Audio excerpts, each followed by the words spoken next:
São 7h28. Voltamos a falar sobre o furacão Milton, que atingiu ontem à noite a Flórida. Acabou sendo rebaixado primeiro para a categoria 2, depois para 1, mas ainda assim provocando muitos estragos. Vamos trazer mais um olhar aqui de um brasileiro que mora nessa área atingida pelo furacão. Estamos em contato com Eduardo Baldassi, que é jornalista e mora no Cabo Canaveral, na Flórida. Eduardo, bom dia, obrigado pela presença aqui no Eldorado. Bom dia, Heisen, bom dia, Carol, bom dia, ouvintes da Eldorado. É um prazer estar falando com vocês e mantendo o pessoal informado aí do que está acontecendo agora, nesse momento. Então, por favor, nos conte qual é o relato de momento, o que acontece agora aí na sua região. Ok, o furacão está passando exatamente aqui em cima da minha cidade, que chama-se Titusville, Cabo Canaveral. Eu estou muito próximo do Kennedy Space Center da NASA, onde manda os foguetes e as grandes missões espaciais. E o furacão está chegando aqui com rajadas de ventos assim, de 100, 120 km por hora. Estamos sem luz e sem internet desde ontem, 6h30. Começou muito cedo, e os relatos, eu tenho uma comunidade que eu traduzo as informações do inglês para o português, eu tenho um contato direto com 700 pessoas.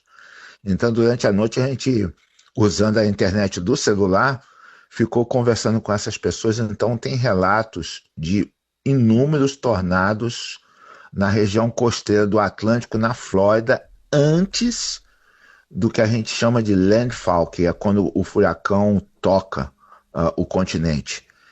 E essas imagens estão criando uma incredulidade de quem vê pela força do vento, pelo que fez e por estar fora do cone de passagem do furacão. Uhum. E todas as vezes que eu falo com a imprensa, eu explico, olha, o problema do furacão não é só o núcleo dele, não é o cone, são os braços, porque ali se formam tornados. E tem uma cidade aqui ao sul da onde eu moro, Port St. Louis. Eu não sei o número total da tragédia, mas tem carros em cima do telhado das casas. Isso não é peculiar à Flórida. Uhum. Isso eu nunca vi nos 10 anos que eu moro aqui. Eu ia te perguntar há quanto tempo você mora aí e como é que é essa rotina para se esperar, né? Como você disse, não está no histórico de um furacão tão forte passar por aí, mas como é que vocês têm lidado, vocês e a sua família, com essa rotina? Eu e a minha família, eu milito nessa área da ciência há 42 anos, né? Então, a gente sempre procura os órgãos especialistas nisso, buscar informação, tanto é que eu acabei sendo convidado pela NOAA, que é a Agência Americana de Oceania e Atmosfera, para ser o embaixador da nação preparada para o clima. Porque entre os americanos funciona muito bem, mas os latinos, os brasileiros, são muito reativos, eles esperam o problema acontecer para tentar se preparar, mas aqui em casa, desde que a gente mudou, o clima passou a fazer parte da nossa agenda. Então, existe uma temporada de tornados que nada tem a ver com furacões, mas quando tem a temporada de furacões, a gente tem que estar preparado também para os tornados. É uma coisa assim curiosa. Tornado é uma coisa, furacão é outra, mas furacão causa tornado. Então, a gente já sabe que essa época do finalzinho do verão aqui é uma época muito forte. E os cientistas avisaram no início do ano que a gente deveria ter uma temporada atípica, que é realmente o que está acontecendo. Uhum. E Eduardo, para esse em específico, por furacão Milton, dada a dimensão, né, que se noticiou dele, ainda que tenha sido rebaixado, como é que vocês se prepararam aí? Vocês estão, por exemplo, com suprimentos em casa para ficar algum tempo aí sem ter que sair, por exemplo? A gente buscou os suprimentos necessários, que são, por exemplo, estou sem eletricidade, então a gente tem que ter muito assim, pão, salvou muito gelo, que aí a palavra salvou aqui, a gente guardou, né? Guardou muito gelo nas caixas e tudo, porque não se sabe quanto tempo vamos ficar sem eletricidade aqui. E a região que eu estou, ela é muito mais assim, é predominantemente mais americana. Com cidades como Orlando são pessoas de todo lugar do mundo, mas aqui tem muito mais americano. E o americano, ele vai lá, ele ajuda a gente a colocar aquelas proteções na janela, aquilo tudo. Porém, aconteceu um problema. Ao mesmo tempo que chegou o furacão, está tendo um problema de greve dos portos aqui nos Estados Unidos, e isso gerou uma correria que eu também nunca vi aos supermercados. Começou a faltar papel higiênico, papel toalha, e depois foi água, e aí quando começou a falar do furacão, os mercados ficaram vazios. Eles, inclusive, mandaram os funcionários para casa antes, porque não tinha gêneros alimentícios para vender mais.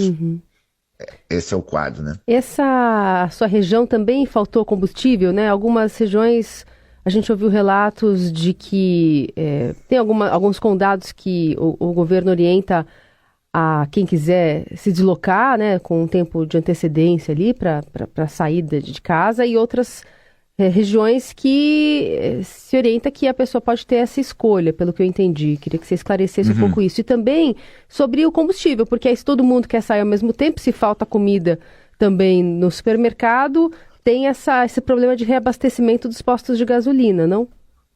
Sim, e além disso, um pouquinho de especulação no preço. Aqui é a América, mas acontece isso, né? Porque alguns donos de postos de gasolina não são naturais dos Estados Unidos. Então, alguém ali, mas isso vai ser bem punido. O que acontece? Existe um site, e esse site o governo colocou no ar para você botar o endereço, o zip code, que é o nosso CEP, e você descobre se a sua área está numa área de alagamento, se está sob a que a gente fala evacuação mandatória, que é obrigatória.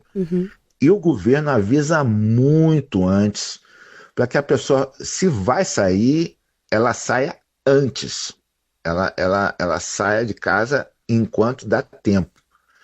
Entretanto, muitas culturas aqui, tem muita gente de todo lugar do mundo, eles esperam o último momento. Então aconteceu que pessoas assim, que não precisavam de evacuar, ouviram a palavra evacuação, resolveram sair daqui, vamos dizer, para o norte, para a Geórgia. A gente teve um outro furacão muito sério, que teve muita destruição, mais de 220 mortes confirmadas, porque ainda supõe-se mais. E as estradas estão destruídas. Então teve gente que saiu de Orlando sem necessidade para ir para Atlanta sem agendar um hotel, com gastos de gasolina no meio do caminho, todo mundo querendo ir, estradas lotadas. Então cria aquele filme de Hollywood que a gente vê, aquele monte de gente apavorado na estrada. É mais ou menos assim, né? Então é um enredo de Hollywood e sem necessidade, porque, por exemplo, eu tento, mas eu sou um só, passar essa informação, replicar a informação. Gente, primeiro olha o site, vê se a sua casa está na área de risco, se precisa realmente sair, porque antes de sair de casa a gente tem que ter um plano, né? Tem que ter uma ação. E agora vocês precisam também de um alerta para poder sair de casa, para estar liberado. Agora tem o famoso curfew, que é o outro nome que a gente pôs no tempo da pandemia, lockdown, mas não é tão igual. E assim que ele acabar, as pessoas podem sair de casa. Entretanto, aí tem uma outra pergunta: para quê? Porque todos os estabelecimentos são seres humanos que estão cuidando dos seus danos, até reabastecer a rede de alimentação, de gasolina e tudo isso, demora tempo. O meu último furacão forte aqui foi o Irma.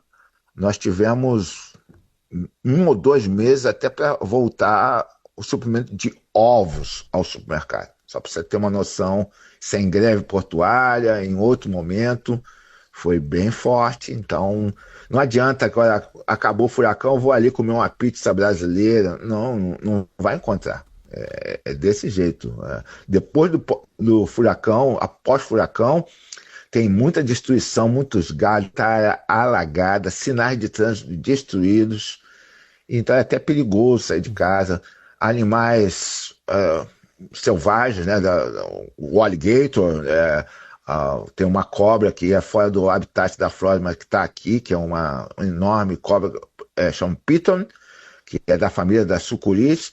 Então, esses animais, a Flórida é um grande Pantanal que foi habitado. Então, agora, quando vem a chuva, eles reagem como se eles estivessem em casa. Então, quem tem que ter cuidado é o ser humano, né? Então, a gente vê imagens aí de uma rua com 50 jacarés, aquilo ali não é ficção científica. O jacaré está no habitat dele, alagou, ele vai passear onde tem água. Sim. É assim, desse jeito. Muito bem. Relato completo aí do Eduardo Baldassi, jornalista científico, morador ali da região do Cabo Canaveral. Muito obrigado aqui pela atenção, que vocês aí, sua família, fiquem bem. Até uma próxima. Muito obrigado, Raíssa, muito obrigado, Carol. É uma honra participar com vocês.